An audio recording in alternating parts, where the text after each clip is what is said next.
श्री भर्तृहरि का आज का श्लोक है। हर्तुर्यति न गोचरं किमपि सम्पुष्णाति यति सर्वदा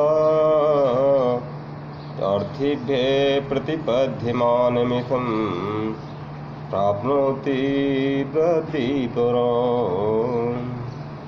कल्पान्तरेष्वपि न प्रयाति निधिनं विद्याख्यमन्तर्धनम् येषां तां प्रतिमानमुच्यते नृपा कास्ते से स्पर्धिते। इस श्लोक में महाकवि भर्तृहरि अन्य धनों की बजाय साधारण धनों की बजाय विद्या रूपी धन का महत्व प्रतिपादित करते हुए कहते हैं, धनी को और राजा को संबोधित करते हैं, हे राजाओं, हे धनी को, आप जो विद्वत जन है उनके प्रति ईर्ष्या छोड़कर उनका आदर भाव, उनके प्रति आदर भाव प्रकट करो, उनका मान सम्मान करो, क्योंकि उनके पास एक ऐसा अनमोल धन है जिस धन की स्पर्धा आपका सांसारिक धन नहीं कर सकता, साधारण धन नहीं कर सकता। उनके पास विद्यारूपी धन है। तो विद्यारूपी धन में कुछ ऐसी विशिष्टताएं हैं, ऐसे कुछ गुण हैं जो सांसारिक धन में, साधारण धन में नहीं मिलते। वो विद्यारूपी धन सामान्य धन की तुलना में विशिष्ट कैसे है, महत्वपूर्ण कैसे है, उन विद्यारूपी धन का वैशिष्ट प्रतिपादित करते हुए कवि इसी श्लोक में कहते हैं कि विद्यारूपी धन ऐसा धन है जो चोर को दृष्टिगोचर नहीं हो सकता। चोर उस धन को देख नहीं सकता। तिजोरी में रखा हुआ धन, बैंक में रखा हुआ धन, उसको कोई भी व्यक्ति देख सकता है, चुरा सकता है, लेकिन विद्यारूपी धन चोरने वाले व्यक्ति को दृष्टिगत नहीं हो सकता। एक विशेषता तो विद्यारूपी धन की यह है। और विद्यारूपी धन त्रिकालों में या कोई सा भी समय हो, हर समय में विद्याधन रात दिन त्रिकाल में, तीनों कालों में हमेशा कुछ न कुछ अच्छा ही करता रहता है व्यक्ति के लिए। और साधारण धन ऐसा है जिसको खर्च करने पर वो खत्म हो जाता है, लेकिन विद्यारूपी धन ऐसा है जो अपने विद्यार्थियों को जितना अधिक बांटा जाए, जितना अधिक दिया जाए, उतना ही वो विद्यारूपी धन वृद्धि को प्राप्त होता है।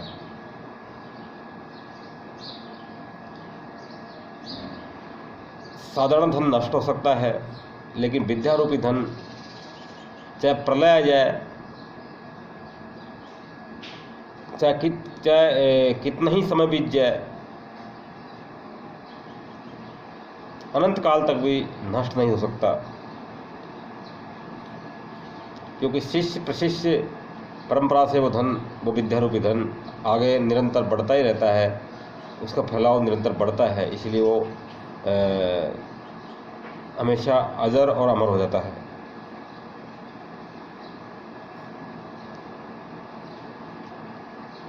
अब विद्यारूपी धन हृदय में निहित होता है, न कि बाहर कहीं। ऐसे धन के स्वामी विद्वान जनों के प्रति ही राजा लोगों, एक धन्ना सेठ हो, आप स्पर्धा छोड़ दीजिए, ईर्ष्या भाव छोड़ दीजिए और उनका मान सम्मान करिए। ऐसा स्वाभिमान युक्त वचन, परामर्श राजा भर्तृहरि, कवि भर्तृहरि इसी श्लोक के माध्यम से देते हैं। तो सबसे पहले हम इस श्लोक का अन्वय करते हैं।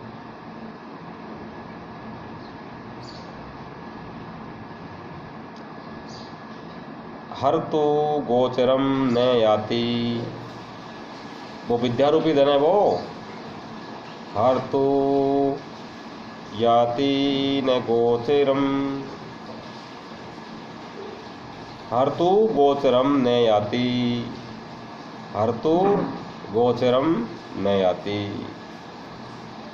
यत सर्वदा किमपि सम पुष्णाति, यत सर्वदा किमपि सम पुष्णाति।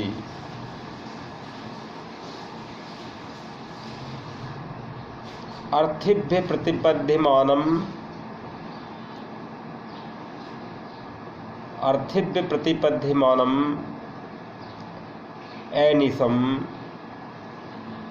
पराम वृद्धिम आपनोति। अर्थिभ्य प्रतिपद्यमानम अपि, अर्थिभ्य प्रतिपद्यमानम अनिसम पराम वृद्धिम प्राप्नोति।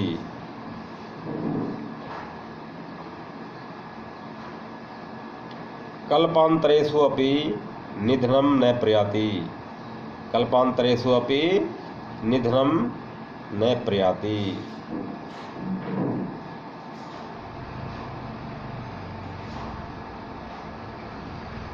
विद्याख्य अंतर्धनम, विद्याख्य अंतर्धनम येषाम्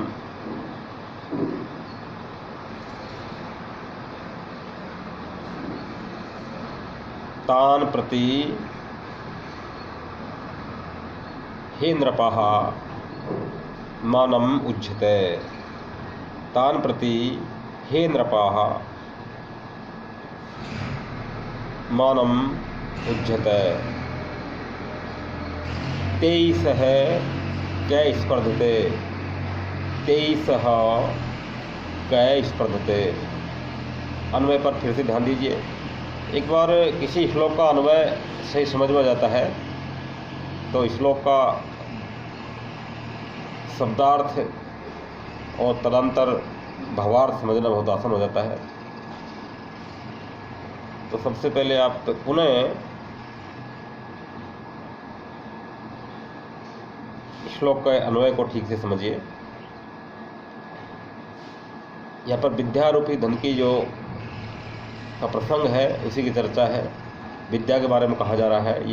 ये बात जो, क्योंकि भर्तृहरि का जो श्लोक है विद्वत पद्धति का श्लोक है, तो ये यहाँ पर बार बार विद्या शब्द को रिपीट नहीं किया जाएगा, लेकिन एक अध्यार किया जाएगा विद्या शब्द का कि विद्या के लिए कहा जा रहा है। वो उसको मन में समझने की बात है, विद्या की प्रसंग चल रहा है। तो वो विद्यारूपी धन हर तु गोचरम न याति, हर तु गोचरम न याति। यत सर्वदा किमपि सम पुष्णाति, यत सर्वदा किमपि सम पुष्णाति। अर्थिभ्य प्रतिपद्यमानम ऐनिसम पराम वृद्धिम प्राप्नोति। अर्थिभ्य प्रतिपद्यमानम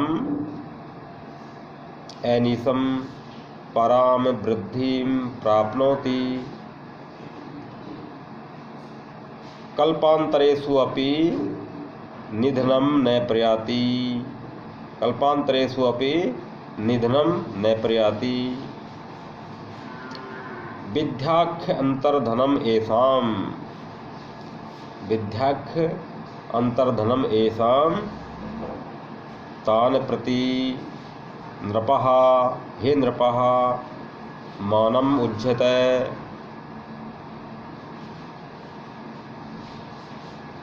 तेईसः क स्पर्धते, तेईसः क स्पर्धते। शब्दार्थ पर ध्यान दीजिएगा। इसमें कवि कहता है कि वह विद्यारूपी धन हर्तो याति, हर्तो गोचरम न याति, चुराने वाले व्यक्ति के कि नज़रों में नहीं आता, चुराने वाले व्यक्ति को गोचर नहीं होता, यानी दृष्टि गोचर नहीं होता। अर्तु यानी चोर को गोचरम नहीं आती, दृष्टि गोचर नहीं होता, नहीं आती यानी नहीं होता। अगली विशेषता उस विद्या रूपी धन की है कि यत सर्वदा किमपि संपुष्णाति। जो यत यानी जो विद्या रूपी धन है वह है सर्वदा यानी हमेशा, निरंतर, रात दिन। किमपि संपुष्णाति, कुछ न कुछ, सम यानी सुख, अच्छा, पुष्णाति बढ़ाता रहता है, करता रहता है। विद्या रूपी धन व्यक्ति का कुछ न कुछ भला निरंतर करता रहता है, ये भाव है। अर्थिभ्य प्रतिपद्यमानम एनिसम पराम वृद्धिम प्राप्नोति।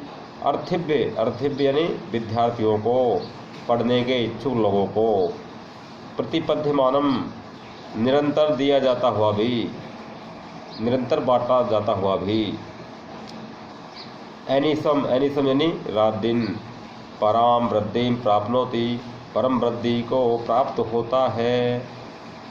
अर्थिभ्य प्रतिपद्यमानम अपि शब्द यहाँ पर नहीं है, हम लगा सकते हैं अपनी तरफ से। अर्थिभ्य प्रतिपद्यमानम एनिसम पराम वृद्धिम प्राप्नोति। विद्यार्थियों को निरंतर बांटा जाता हुआ भी निरंतर वृद्धि को प्राप्त होता है। साधारण धन क्या होता है? साधारण धन को यदि हम बांट दें लोगों में तो खर्च हो जाता है। जैसे हमने 1000 रुपये 10 लोगों को 100 रुपये दे दिए तो वो 1000 रुपये खत्म हो जाएंगे। एक विद्या रूपी धन ऐसा विशिष्ट धन है, इसको जितना अधिक बांटोगे उतना ही बढ़ेगा, ये घट नहीं सकता। इस विशेषता को बताता हुआ कभी इस वाक्य में कहता है कि अर्थिभ्य प्रतिपद्यमानम एनिसम पराम वृद्धिम प्राप्नोति। विद्यार्थियों को बांटा जाता हुआ भी, निरंतर दिया जाता हुआ भी, रात दिन परम वृद्धि को प्राप्त होता है, बढ़ता जाता है। जैसा कि एक हिंदी के किसी कवि ने भी कहा है कि सरस्वती के भंडार की बड़ी अपूर्व बात,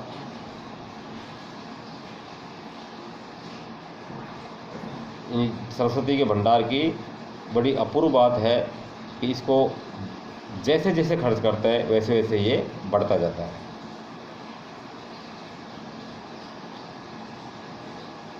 विद्यारूपी धन की अगली विशेषता बताता हुआ कवि कहता है कि ये विद्यारूपी धन कल्पांतरेषु अपि निधनम न प्रयाति। कल्पांतर में भी अर्थात प्रलय समय में भी नाश को प्राप्त नहीं होता है, अक्षुण्ण है। कि विद्या के संस्कार जन्म जन्मांतर तक जाते हैं और शिष्य प्रशिष्य के द्वारा वो कितने शिष्यों के जो है तक जो विद्यारूपी धन पहुंच चुका होता है, तो एक व्यक्ति के नष्ट होने पर वो विद्यारूपी धन नहीं हो सकता, क्योंकि प्रलय में संपूर्ण तो नष्ट हो नहीं सकता। तो भी उसके विद्या के संस्कार जन्म जन्मांतर पहुँचेंगे। उस रूप में कवि ने कहा कि कल्पांतर में भी निधनम न प्रयाति, ये विद्यारूपी धन निधन को प्राप्त नहीं होता है। विद्याख्य अंतर्धनम, विद्या आख्य यानी विद्या नाम का, अंतर्धनम जो हृदय यानी अंतय धनम यानी हृदय में निहित जो धन है, विद्या नाम का हृदय में निहित जो धन है वह है ऐसा मैंने जिनके पास है, जिन लोगों के पास है, जिन लोगों ने विद्या सीख ली है, जिन लोगों को विद्या आ गई है। तान प्रति नृपः मानम उज्जते, ऐसे विद्वान लोगों के प्रति नृपः हे राजा लोगों मानम उज्जते, मानम यानी दुराग्रह करना छोड़ दीजिए, अपनी हठदर्पिता छोड़ दीजिए, उनको अभिमान मत दिखाइए। एक सत्ता का मत उनको नहीं मत दिखाइए, सत्ता का गरूर उनके सामने मत करिए, क्योंकि क्यों नहीं करिए, ऐसा क्या है उनके पास, विद्वान लोगों के पास में, विद्वान लोगों के पास में उक्त जो विद्या रूपी धन है, जो अनूठा है, जिसकी कई विशेषताएं राजा के सामान्य धन से कुछ बढ़कर है। इसीलिए कवि अंत में निष्कर्ष रूप में कहता है, तेई सह कै स्पर्धते, ऐसे विद्वान लोगों के साथ कै स्पर्धते, कौन स्पर्धा कर सकते हैं। अर्थात तेईस है कै स्पर्धते, उनके साथ कै यानी कौन व्यक्ति, स्पर्धते यानी स्पर्धा कर सकता है, अर्थात विद्वान लोगों की होड़ कोई नहीं कर सकता, राजा लोग और धनिक लोग कभी भी नहीं कर सकते। ये बात इस श्लोक में के अंतर्गत बताई गई है। से के जो कारक है यहाँ पर 23 है, तो से के योग में 23 यानी तृतीय विभक्ति प्रयोग हुआ है। 23 है कै स्पर्धते। अगले श्लोक के लिए वीडियो देखते रहिएगा, वीडियो को सब्सक्राइब करिएगा। जय हिंद, नमस्कार।